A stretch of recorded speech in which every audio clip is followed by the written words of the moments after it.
Muy buenas tardes, estamos en línea con la ley desde Telecubanacán. Comenzó el mes de septiembre y sabemos que el próximo día 25 tendremos, la posibilidad de poder llevar a votación en referendo popular el Código de las Familias. Así que ya comenzamos invitándole a que se mantenga con nosotros porque en línea con la ley ya estamos pensando en las familias cubanas.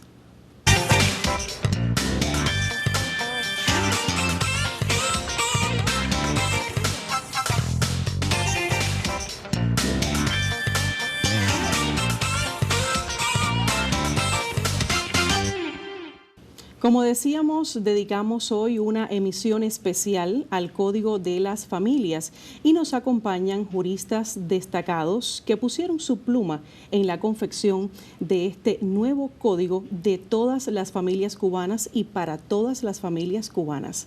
Contamos en el estudio con la presencia de la doctora Yamila González Ferrer, que se desempeña precisamente como vicepresidenta de la Unión Nacional de Juristas de Cuba y profesora de la Universidad de La Habana. Bienvenida, doctora. Muchas gracias por la invitación.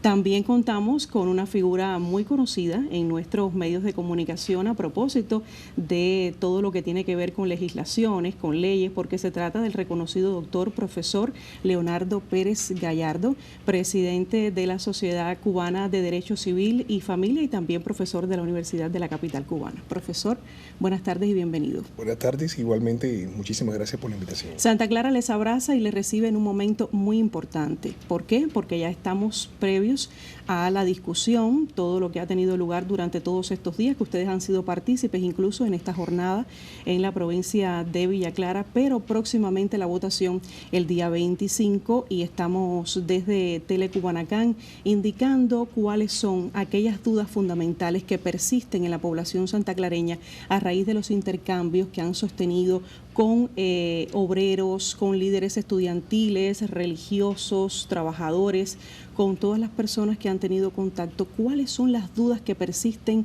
en cuanto a las modificaciones, a todo lo nuevo que trae este Código de las Familias? Mire, el Código de las Familias es sin duda alguna uno de los más importantes retos o desafíos que va a tener la sociedad cubana. No solo como norma jurídica, sino también en su proyección social, o sea, sobre todo en su realización. Y hoy ha sido un día muy intenso para nosotros, pero un día muy importante porque hemos tenido la posibilidad de acercarnos a distintos escenarios. Y en esos distintos escenarios pues se mueven desde distintos ángulos. Es muy importante también tener en cuenta la proyección social de la persona, la proyección profesional que tiene, la cosmovisión que tiene del mundo, y esto nos lleva a, digamos, detectar o determinar algunos temas que concitan todavía discusión. Por ejemplo, hoy uno de esos temas fue el relativo a las familias ensambladas o las familias reconstituidas, y en lo atinente a la obligación de dar alimentos, la posible obligación de dar alimentos o el posible régimen de comunicación que pudiera ser establecido por el órgano judicial o convenirse en vía notarial cuando se disuelve el vínculo matrimonial y hay un vínculo matrimonial que se disuelve o hay una unión de hecho afectiva que se extingue, pero en esa unión de hecho afectiva o en ese matrimonio hay hijos de uniones anteriores o de matrimonios anteriores, hijos afines, los hijastros como se le llama. Y una de las dudas que concitó es, ¿por qué la obligación de dar alimentos? Ahí es importante que la sociedad sepa el concepto de responsabilidad que supone para los miembros de la familia, por qué la responsabilidad se erige en un principio de este nuevo Código de las Familias, o sea, con independencia de que usted formalice una nueva unión de hecho afectiva o un nuevo matrimonio, al existir este hijo afín con el cual usted ha mantenido un vínculo estable en el tiempo, pues en circunstancias excepcionales, bajo el principio de la temporalidad y bajo el principio precisamente de la subsidiariedad, es posible que se establezca la obligación de dar alimentos cuando, por ejemplo, no está en condiciones el padre biológico de poder darle alimentos a ese hijo afín. Entonces, eso es un tema que es importante explicarles, sobre todo teniendo en cuenta lo que supone estos nuevos modelos familiares que existen en la sociedad cubana, pero que no estaban reconocidos desde el punto de vista legal. O sea, son cuestiones que estaban sucediendo, que tal vez usted no tenga contacto con ellas porque comentábamos a veces cuando no se ve, no se siente igual. Pero, doctora, ¿Cómo les ha a ustedes transformado también el pensamiento y por qué defienden y apoyan un código que puede llegar a ser la salvaguarda, la defensa ahora mismo de un niño, de un anciano, de un padre ausente tal vez? ¿Cómo eso les ha calado? Muchas investigaciones previas se hicieron a ello, mucho contacto con situaciones diferentes. Sí, mira, realmente es una de las cosas que estuvimos esta mañana y tarde abordando con la población en las comunidades que visitamos. Este es un código que está respondiendo a la realidad familiar cubana. Exactamente. Y insistimos una y otra vez en este tema porque no estamos creando situaciones inexistentes o queriendo o pretendiendo ser más modernos y más avanzados. No, es que estamos respondiendo a esas necesidades que tienen nuestras familias, que se han estudiado suficientemente en el ámbito multidisciplinario, no solo desde el ámbito jurídico, también desde la psicología, la sociología, en fin, de una diversidad tremenda, todas las investigaciones que hemos tenido a disposición. Del derecho comparado también es importante, por supuesto, tener a mano, bueno, cómo otras legislaciones han resuelto estas situaciones. ¿Se ha tenido en cuenta? Por supuesto, porque es el derecho tanto de nuestra área latinoamericana como de Europa, en fin, de todo el mundo, que nos proporciona cómo a lo largo de estos años se han ido dando solución a esas cuestiones. Y no es, por supuesto, que copiemos esa realidad, sino o esos mecanismos que pueden tener otros países, sino lo hemos adaptado y otros propios a partir de la práctica jurídica que hemos estado desarrollando. Y esa es una de las cosas que estuvimos viendo, ¿no? Insistiendo en las comunidades, que estamos respondiendo a la realidad, estamos respondiendo al texto constitucional cubano, que es otro elemento importante, los principios, los valores en general y en materia familiar en particular, que se han ido desarrollando en esta norma jurídica y de igual forma respondiendo a los tratados internacionales de los que Cuba es parte. Ciertamente. Nosotros estamos agradeciendo la presencia de los doctores que se encuentran en línea con la ley, pero también el sistema informativo de Telecubanacan se ha puesto en función de buscar toda la información necesaria más allá de la televisión, sino también en las calles, en algunos lugares donde se ha estado debatiendo acerca del código, y presentamos a nuestros televidentes a continuación el siguiente material.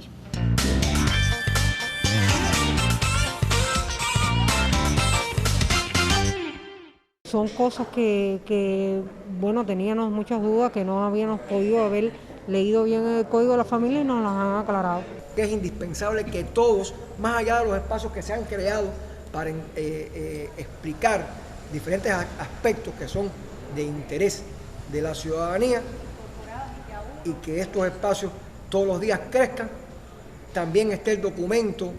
Como bien decía Fidel, no les pido que crean, yo solo les pido que lean, que la gente lea el documento, que la gente sea capaz de interpretar el documento en su casa, de interactuar con su compañero de trabajo, con el del barrio, porque todos los cubanos hoy tenemos que convertirnos en un jurista, tenemos que convertirnos en un especialista en el Código de la Familia para hablar con todos los que estén en nuestra comunidad a favor de esa aprobación. Yo creo que, como usted lo decía, no podemos ser ingenuos, tenemos que ser inteligentes a la hora del voto y tomar una decisión, porque puede que lo que hoy yo no esté de acuerdo, estoy negando todo lo demás que sí lo necesita, nuestra sociedad lo necesita hoy, que aprobemos este código por todo lo que hemos hablado, lo que usted explicaba, la solución a tantos problemas que hoy no lo tenemos y que podemos resolverlo con eso.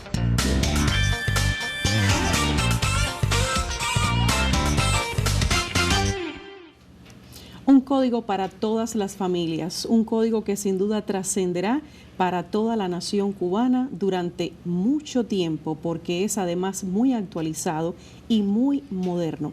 Profesores, ¿cómo han visto la propia evolución del pensamiento, de la percepción, luego que ya hemos tenido un tiempo para leer, para poder debatir, para poder comprender, ponernos a tono con ese derecho comparativo que usted decía y saber, bueno, cómo en otros países se tiene en cuenta, por qué Cuba no, por qué Cuba lo retoma ahora? ¿Cómo han visto esa propia evolución del pensamiento del cubano en este sentido? Mire, yo realmente, para mí uno de los elementos más importantes de todo este proceso, además del de que internamente desde la comisión, ese trabajo colectivo, de debate, de ir logrando consensos para incorporar los contenidos del código, momentos claves han sido los de la consulta popular. Que la consulta popular siempre decimos que como que la dividimos en dos momentos, el de la consulta especializada a finales del año pasado y la consulta propiamente con nuestro pueblo, en nuestras comunidades, centros de trabajo este año. Y eso ha enriquecido mucho los contenidos del código, pero también ha contribuido a educar, a comunicar esos propios contenidos. Hemos sido lamentablemente víctimas de manipulaciones mediáticas, de malas interpretaciones, de criterios que da una persona y otro lo replica y no sabe bien lo que está hablando. Y los momentos de consulta popular han, vamos a decir, obligado a que, tanto desde el punto de vista de los profesionales como ya de nuestra población, entiendan, estudien el proyecto. No todo el mundo lo ha hecho, pero ya ese espacio en que las personas pudieron percibir que el Código de las Familias no se trata solo de un tema, sino que se trata de muchos temas en donde todos y todas nos vamos a beneficiar, independientemente de que nos pueda o podemos afiliarnos o no a una de las cuestiones que se manejan.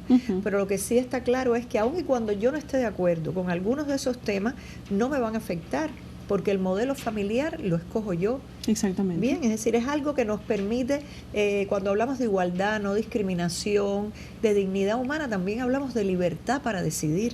Y esa es una de las grandes fortalezas que tiene este Código de las Familias, que nos da muchas opciones al reconocer nuestras diversidades como familias, también nos da muchas alternativas y opciones para que esa diversidad de familias puedan resolver sus problemas. El afecto como un valor jurídico es cómo se incorpora en este nuevo Código de las Familias. Como usted decía, yo elijo la familia en la que yo me siento representada, la que yo quiero tener, con la que yo me identifico, y en función de eso, bueno, pues existe la posibilidad de, además, que tenga valor jurídico, que sea reconocida. Eso es una fortaleza. Exactamente. El afecto se ha erigido en la pieza clave del nuevo Código de las Familias. Ya está constitucionalizado, lo cual marca una diferencia con otras constituciones del continente. Es importante siempre leer con detenimiento el artículo 82 de la Constitución, cuando regula el matrimonio y la unión de hecho, ambos como hechos fundantes de las distintas constelaciones familiares, pero no deja de mencionar el constituyente que el elemento común de una y otra va a ser la naturaleza afectiva que tienen estas relaciones. Y ese afecto que traspasa el umbral de la psicología, que llega al derecho, que se vivifica en la cúspide del derecho que es la Constitución, ahora se multiplica en el Código de las Familias, que muchos le han llamado el Código de los Afectos. ¿Por qué? Porque el afecto es el eje transversal de las relaciones parentales. El afecto es el eje transversal de las uniones de hecho y del matrimonio, porque el matrimonio y la unión de hecho se basa en el afecto, porque la adopción se sustenta en el afecto, la tutela tiene que estar presente, el afecto, las instituciones de guardia y protección, el afecto, la protección a las personas en situaciones de discapacidad, a las personas adultas mayores, se basa en el afecto, pero la carencia de afecto también tiene consecuencias jurídicas. Hay un principio de justicia también implícito ahí. Exactamente, es que la justicia es una justicia atributiva y distributiva, y en esa modalidad de justicia también se sustenta en ese vínculo afectivo. Fíjese si es así, que cuando se regulan los cuidadores familiares, que se visibilizan por primera vez en un texto civil y de familiar, un texto como el Código de las Familias, se regulan los derechos de los cuidadores familiares, pero se regula también en los cuidadores familiares la protección en el orden hereditario. Se buscan incentivos sucesorios a aquellos que sobre la base del afecto, sobre la base de la responsabilidad, han asumido el cuidado familiar. Y la desafección tiene también, como le decía, efectos negativos. Si usted abandona afectivamente a sus padres, o si usted abandona afectivamente a una persona en situación de discapacidad o a una persona adulta mayor, esto también tendrá como consecuencia que usted se le prive los derechos hereditarios. Desde este punto de vista, el Código tiene una función educativa, tanto en el ámbito del Código de las Familias como la reforma que se introduce en el Código Civil, que es que el derecho civil y el derecho de la familia se sustente en el buen obrar, en premiar las conductas valiosas y en también que el manto de la justicia y de la ley caigan sobre las conductas disvaliosas, privándole de derechos subjetivos. Por lo tanto, es una garantía, profesor. Estamos pensando en este Código de las Familias como una garantía de futuro para Cuba. ¿Es así? Es así. De hecho, siempre decimos que el código, para cada cuestión o problemática familiar, existen consecuencias y efectos jurídicos. No solo hay una proclamación o una declaración de derechos, sino también que apunta al cumplimiento de los deberes y a que cuando esos derechos que sí debemos ejercer y nos deben respetar, pero también desde la responsabilidad de asumir los deberes que tenemos, bueno, pues tendrán consecuencias jurídicas cuando no son cumplidos adecuadamente. Decimos, ¿quién es quien único se afecta con este Código de las Familias? Las personas violentas, las personas que no brindan amor, las personas que pretenden cuidar o educar en base a la violencia. Esos son las únicas personas que se afectan con este código, porque este código está basado en esos afectos, en esa cultura de paz, en esa promoción de que el respeto, la consideración, la solidaridad, pues acompañen la vida familiar. Y eso es muy importante. Hoy en las comunidades, había compañeras que nos decían, estamos desesperadas porque llegue el día 25 para ya aprobarlo y poder resolver tantos problemas que tenemos, de esa viejita que sus hijos no se objetivamente ocupan, que existen allí. Claro, de esa mujer que está siendo víctima de violencia, de esa mamá que no se ocupa de tal cosa. Es decir, lo llevaban a lo práctico. Y eso es lo importante, y por eso llamaba la atención sobre que las personas ya saben en qué medida los vamos a beneficiar, aunque, repito, puedan no estar de acuerdo con algún tema dentro del código. Y ha sido muy rico ese debate precisamente por ese tema. Estamos hoy, doctora, entonces todos nosotros en función del amor, en función de los afectos, en función de las garantías de nuestro futuro, en función de la solidaridad humana y en función de la justicia. Estamos en esa línea con la ley. Vamos a un reporte periodístico y regresamos al estudio.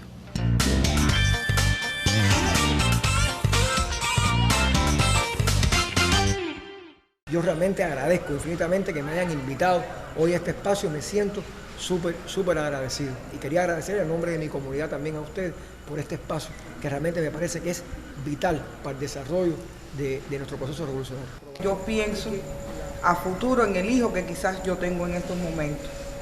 Y yo quisiera que cuando yo no estuviera, o cuando él estuviese en una de las situaciones que pudiera describir la vida y que hoy quizás no están recogidas en ninguna manera, pudiera tener la tranquilidad de que hay un respaldo legal, que si mañana decida lo que decida o que la vida lo ponga en una situación difícil, pueda tener un mecanismo legal que lo ampare y no transitar por lo que han transitado o transitan muchas personas hoy en día, de no poder hacer valer un derecho, porque aunque tienes todo, quizás esa carga emocional, moral que te asiste, pero no tienes legalmente cómo validarlo ante una sociedad. Es un código muy revolucionario, es un código que engendra maravilla, amor, y esa palabra es muy amplia. Y finalizar con esa frase, solo el amor engendra la maravilla.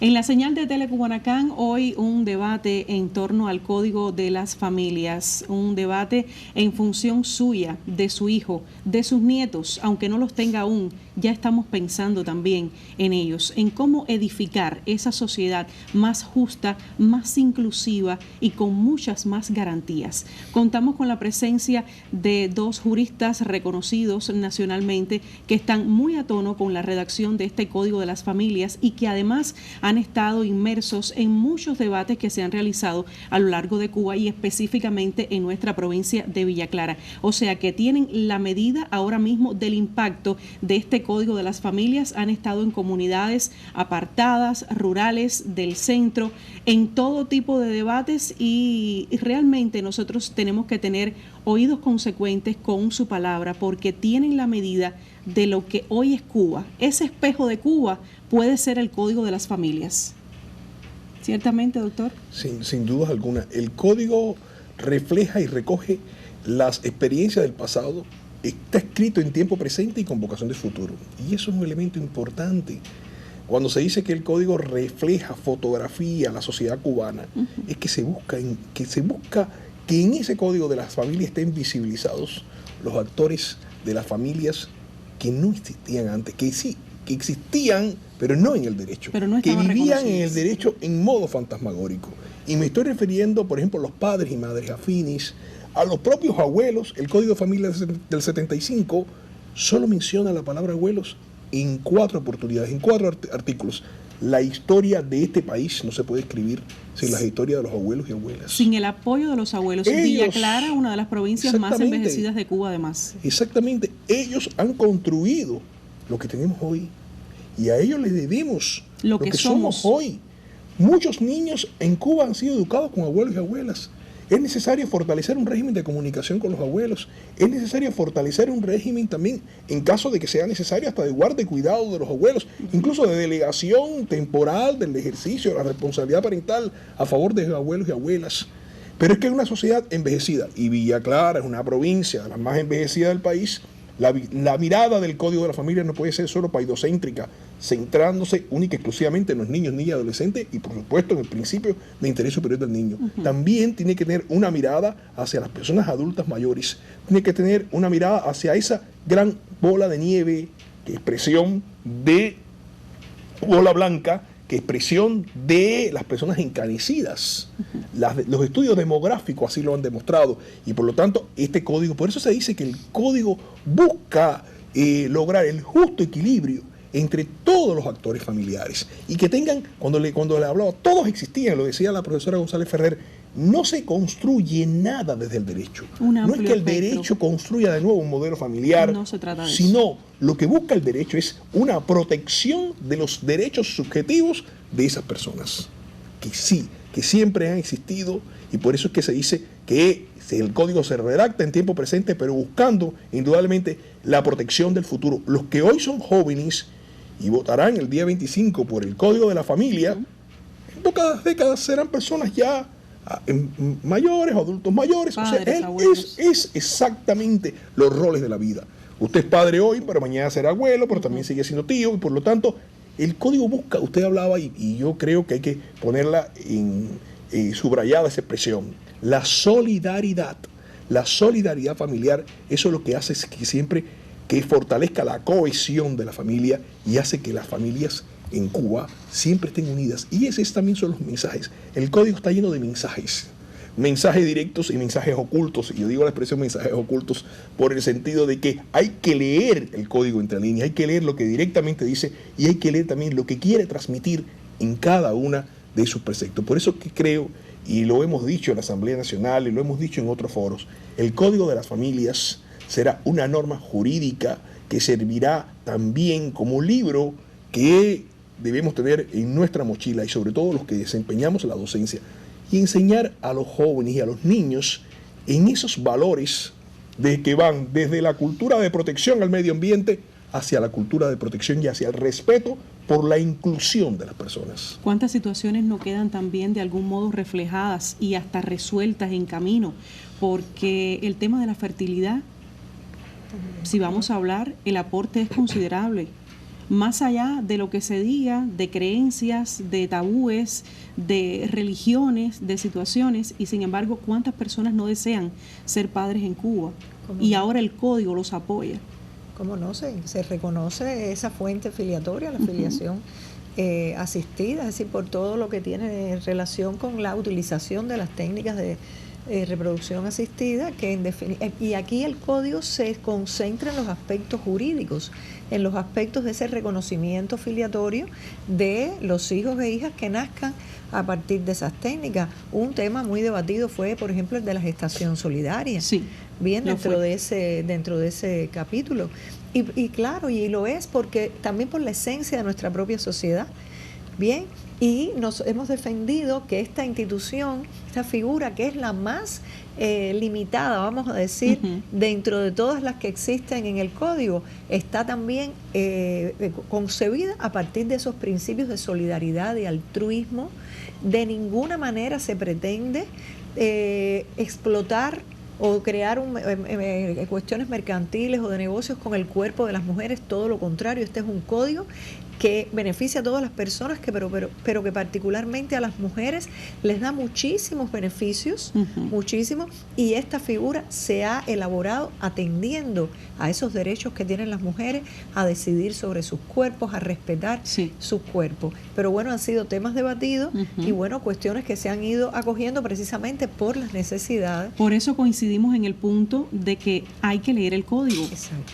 ¿Verdad? Hay que estudiar el código, incluso buscar aquellos aspectos que usted considere que son totalmente novedosos para que vea que todos están traducidos en forma de ventajas. Próximo 25 de septiembre, márquelo en el calendario como una posibilidad de trascender como personas civilizadas, con una cultura de poder aceptar el cambio, los cambios que ha tenido la sociedad cubana.